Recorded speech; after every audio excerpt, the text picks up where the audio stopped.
Hello, everyone, and welcome back to the Thunder Today YouTube channel. I am your host, Dylan Hibbard, and in today's video, boy oh boy, do we have a lot to go over. The Thunder and Rockets put on an instant classic on opening night as the Thunder went in double overtime, 125 to 124. We're gonna get our game one reactions, just kind of going through everything. We're gonna talk a little bit about maybe some overreactions after game one, and then towards the end we'll talk about the matchup of the night that we talked about, and both those guys just went off. But instant reactions to possibly one of the greatest opening games to an NBA season ever. The Thunder defeated the Rockets on ring night and raising their championship banner by one in double overtime. And this is a game that started out actually really kind of slower in regards to KD wasn't getting anything going really early. Shea really didn't get going until about the fourth quarter tonight. That was something we'll kind of talk about early. But early on, the story of the night was Chet Holmgren. He scored the first 7 points for Oklahoma City. In the first quarter alone, he had 13 points on 100% shooting, 5 for 5 from the field, and 2 threes. And it was just like, holy crap, are we going to see the jump that we all thought already? And he goes out there and does that. But he has an amazing game overall. We'll talk about him a little bit later on, but just thoughts in general. This game shows really, it kind of brings out and kind of shows you right away the Thunder and their championship mindset already kicking in after winning the championship. I feel like that was a game last year I could very well see the Thunder kind of letting slip away, maybe even in the late fourth quarter or overtime one, or towards the end of that overtime two game. But tonight you just saw that championship going to two game sevens last year really kicked in right away, and it just looked at times the Rockets didn't have that type of experience that we talk about. Obviously you have KD and all of that, but KD can only do so much at his age now. A lot of their guys are younger guys just like the Thunder, but now that the Thunder have that championship edge and pedigree to them, I think that really showed out. And obviously you had so many guys foul out on the OKC side. Chet Holmgren fouled out. He had 28 points. We'll talk about him in a second. Isaiah Hartenstein fouled out. Amen Thompson fouled out. And then Kevin Durant fouled out. Obviously, he was the final foul where he fouled Shea to where Shea sealed the deal at 125, 124. So he fouled out towards the very end, but he only had 23 points.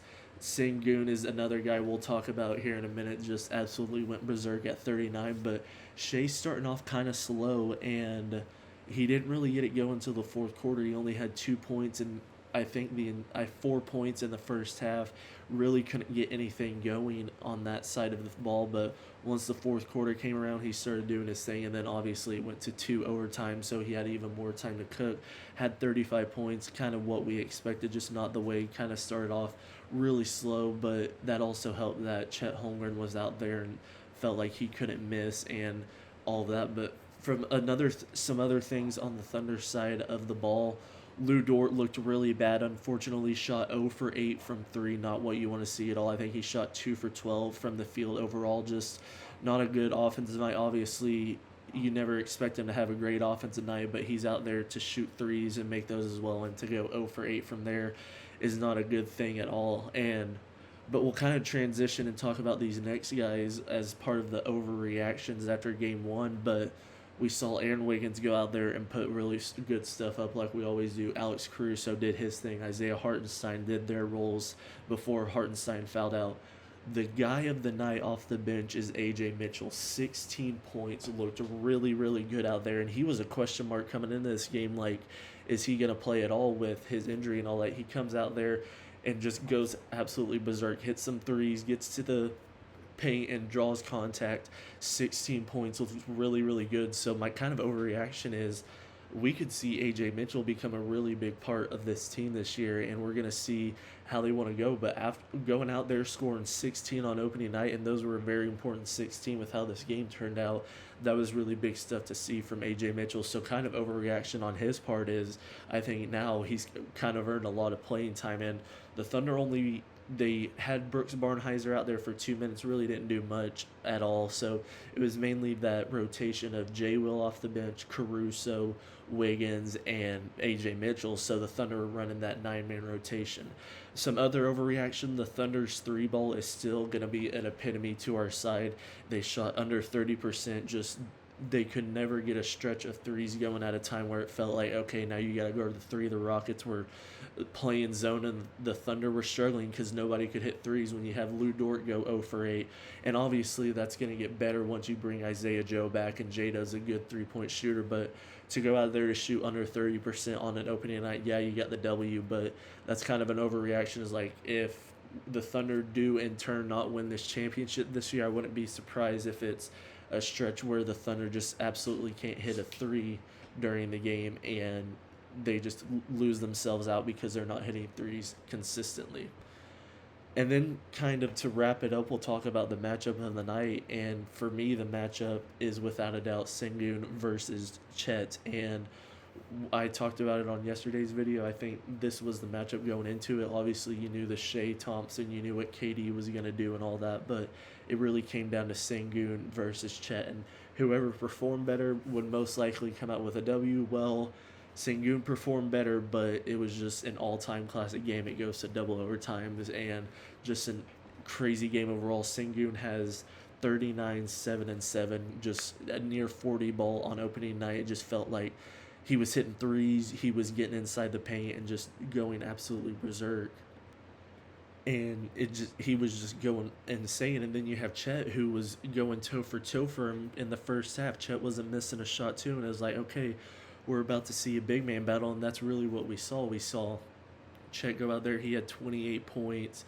He was blocking like crazy, playing defense. Unfortunately, he fouled out, and Sengun was on 5 fouls for pretty much both overtimes. Just was smart enough not to get, and he was still a threat on the offensive end. So Sengun outperformed Chet. He drops 39, 7, and 7, but Chet was no slouch at all, dropping 28.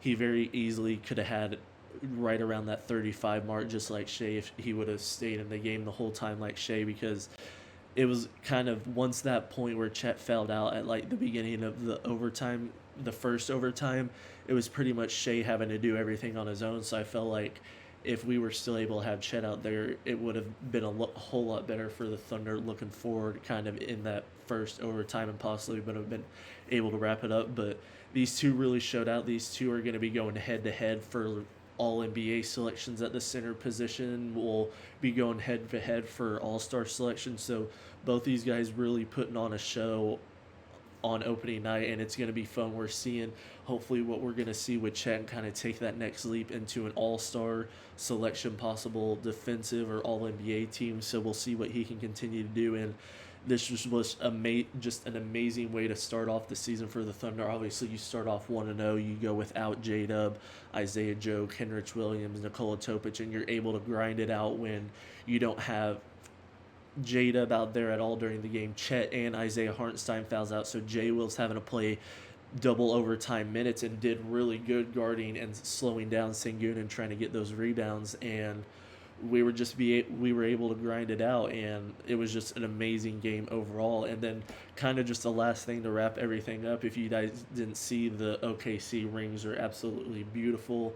They have a ring inside of the ring. They do a white diamond look. The OKC, they got blue and orange sapphires. It just looks absolutely amazing. I'm sure most of you have seen it by now, but being able to raise the banner and then go out there and just put on an instant classic to start the NBA season. And I think that's another takeaway real quick, is just the West is so good this year. And obviously the Warriors, Lakers are going on right now, but you have so many teams in the West that it's just going to be a bloodbath from round one, and it's going to be so fun to see how the standings shape up, because it could legit change in a blink of an eye. And I feel like we're going to be in the same situation where maybe that 3 to 10 seed is separated by maybe 5-6 games, and it's just going to be a fun time in a deadly Western Conference. And hopefully, just like the Thunder proved tonight, we're going to stay on top and start out the season 1-0. But that'll be it for me today, guys. I hope you guys enjoyed this video. Let me know down below what you guys thought about the game, all your reactions and opinions put that in the comments. And I will see you guys in the next video. Peace.